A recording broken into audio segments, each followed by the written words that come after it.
Hello दोस्तों, बुनियाद education hub में आप सभी को स्वागत है। सभी को राम राम, जय हिंद, जय भारत। दोस्तों, अपना जो चैप्टर है वो है अग्नाशय ग्रंथि, जिसको अंग्रेजी में कहते हैं अपने पैंक्रियाज ग्लैंड। अंग्रेजी में अपने क्या कहते हैं? पैंक्रियाज ग्लैंड कहते हैं। अग्नाशय ग्रंथि का जो कच्चा चिट्ठा है वो आज मैं पूरा का पूरा खोल रहा हूँ, आपके सामने रख रहा हूँ। अच्छा चैप्टर है, वेरी इंपॉर्टेंट चैप्टर है और हर कंपटीशन के अंदर यहाँ से क्वेश्चन पूछे जाते हैं। सबसे पहले देखिए कि अग्नाशय ग्रंथि को अपने क्या कहते हैं? अंग्रेजी में अपने पैंक्रियाज के नाम से भी जानते हैं और इसे अपने क्या कहते हैं? पक्वाशय ग्रंथि भी कहते हैं। क्या कहते हैं? पक्वाशय। इसे अपने क्या कहते हैं? पक्वाशय ग्रंथि भी कहते हैं, क्योंकि ये क्या करती है? अपने शरीर के भोजन के पाचन में सहायक होती है। भोजन के पाचन में क्या होती है? पकाने में सहायक होती है, पाचन में सहायक होती है। इसे अपन क्या कहते हैं? पक्वाशय ग्रंथि भी कहते हैं। फिर हर बार दोस्तों कंपटीशन में पूछा जाता है, कौन सा क्वेश्चन पूछा जाता है तो मैं वो आपको बता रहा हूँ। सबसे पहले ये पूछा जाता है कि कौन सी एक मिश्रित प्रकार की ग्रंथि है। एक मिश्रित प्रकार की ग्रंथि कौन सी है? मतलब मिश्रित प्रकार की ग्रंथि कौन सी है? मिश्रित का मतलब क्या होता है? जिसमें दोनों गुण है। बहिस्रावी ग्रंथि का गुण भी है और अंतःस्रावी ग्रंथि का गुण है। इस प्रकार की ग्रंथि को अपन क्या कहते हैं? इस प्रकार की ग्रंथि को अपन क्या कहते हैं? इस प्रकार की ग्रंथि को अपन क्या कहते हैं? मिश्रित ग्रंथि कहते हैं। क्या कहते हैं? मिश्रित ग्रंथि कहते हैं। नाम से प्रतीत होगा बहिस्रावी और अंतःस्रावी। मतलब बहिस्रावी जैसे मैंने बताया ना कि यकृत है, जैसे पसीने वाली ग्रंथि है, जैसे दुग्ध ग्रंथि है, अश्रु ग्रंथि है, ये बहिस्रावी ग्रंथि है। और बहिस्रावी क्या छोड़ती है? बहिस्रावी एंजाइम छोड़ती है। क्या छोड़ती है? एंजाइम। और अंतःस्रावी क्या छोड़ती है? वो हार्मोन छोड़ती है। क्या छोड़ती है? हार्मोन छोड़ती है। मतलब ये एक ऐसी ग्रंथि है, ये हार्मोन भी छोड़ती है और क्या करती है? ये एंजाइम ही छोड़ती है। और इसीलिए इस ग्रंथि को अपन कहते हैं मिश्रित ग्रंथि।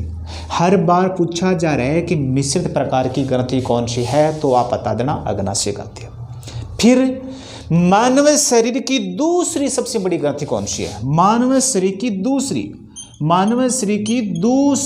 सबसे बड़ी ग्रंथि कौन सी है? तो मानव शरीर की दूसरी सबसे बड़ी ग्रंथि है अग्नाशय ग्रंथि और पहली है यकृत। इसका वजन कितना होता है? तो इसका वजन होता है 85 ग्राम। इसका वजन कितना होता है? 85 ग्राम। होती कहाँ है? लोकेशन के बारे में अपन देखते हैं।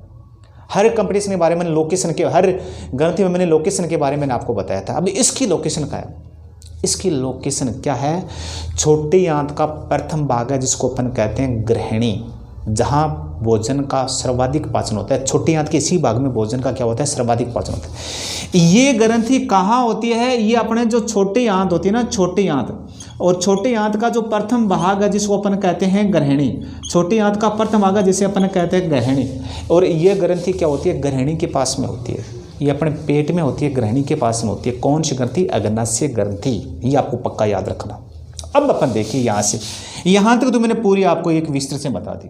अब अगर यहाँ से देखिए, अब अग्नाशय ग्रंथि का एक भाग है, अग्नाशय ग्रंथि का एक भाग है, उसका नाम है लैंगरहैंस द्वीप। क्या नाम है?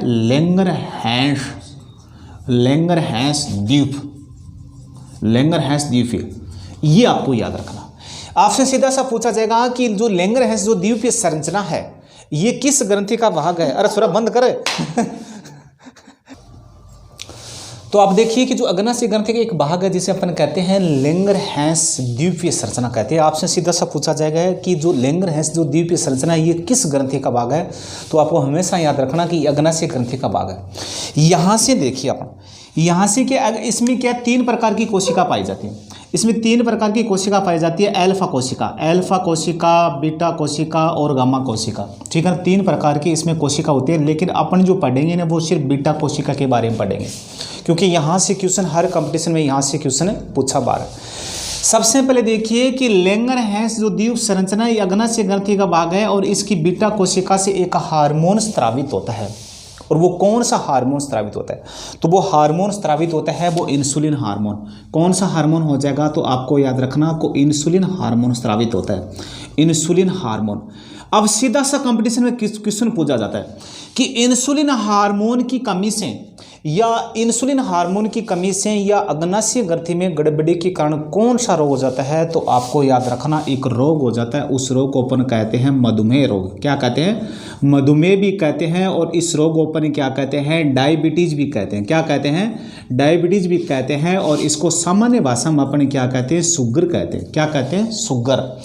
शुगर कह दीजिए, मधुमेह कह दीजिए, डायबिटीज कह दीजिए। ये किस ग्रंथि में विकृति के कारण होता है, तो आप बता देना कि अग्नाशय ग्रंथि में विकृति के कारण होता है। और ये किस हार्मोन की कमी से होता है, तो ये होता है इंसुलिन हार्मोन की कमी से। इस रोग में होता क्या है? इस रोग में होता है क्या? इंसुलिन हार्मोन की कमी हो जाती है, तो अपने ब्लड में किसकी मात्रा बढ़ जाती है? अपने ब्लड है ना, अपने ब्लड में, और इसमें क्या होता है? ग्लूकोज की मात्रा बढ़ जाती है। किसकी मात्रा बढ़ जाती है? अपने ब्लड में ग्लूकोज की मात्रा बढ़ जाती है। क्यों? क्योंकि इंसुलिन हार्मोन करता क्या है? ये इंसुलिन हार्मोन दोस्तों अपने ब्लड में जो ग्लूकोज के लेवल को बनाए रखता है, ग्लूकोज के स्तर को बनाए रखता है। ये ग्लूकोज को ये जो इंसुलिन हार्मोन है, ये ग्लूकोज के लेवल को क्या करते हैं? नियंत्रित करता है या इसको बनाए रखता है। अब इस हार्मोन की कमी से होता क्या? अपने ब्लड में ग्लूकोज बढ़ जाता है, और ब्लड में ग्लूकोज बढ़ने से होता क्या है? मूत्र के द्वारा और ग्लूकोज अपने शरीर से बाहर निकलने लगता है। और ग्लूकोज आप सभी को पता है अपने शरीर में एक एनर्जी का सबसे बड़ा स्रोत है, क्योंकि ग्लूकोज एक कार्बोहाइड्रेट का प्रकार है, और कार्बोहाइड्रेट से अपने शरीर को क्या मिलती है? अपने शरीर की जो 60 से जो 65% ऊर्जा है वो कार्बोहाइड्रेट से आपूर्ति होती है। तो अपने शरीर में क्या होते हैं? ग्लूकोज की मात्रा बढ़ जाती है, ब्लड में बढ़ जाती है ग्लूकोज की मात्रा।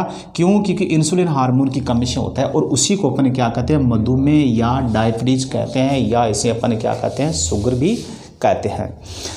अब देखिए, ये तो होता है इस हार्मोन की कमी से। इस हार्मोन की अधिकता से कौन सा हो जाता है? तो इस हार्मोन की अधिकता से एक रोग हो जाता है, उस रोग को अपन कहते हैं हाइपोग्लाइसीमिया। क्या कहते हैं? हाइपोग्लाइसीमिया रोग कहते हैं। क्या कहते हैं? हाइपोग्लाइसीमिया। हाइपोग्लाइसीमिया में होता क्या है? उल्टा होता है। हाइपोग्लाइसीमिया में क्या होता है? इंसुलिन हार्मोन की मात्रा बढ़ जाती है। यहाँ मैंने क्या बताया कि मधुमेह रोग में इंसुलिन की मात्रा कम हो जाती है और ग्लूकोज की मात्रा बढ़ जाती है। लेकिन हाइपोग्लाइसीमिया में क्या होता है? हाइपोग्लाइसीमिया में इंसुलिन हार्मोन की मात्रा बढ़ जाती है और इन ग्लूकोज की मात्रा क्या हो जाती है? कम हो जाती है।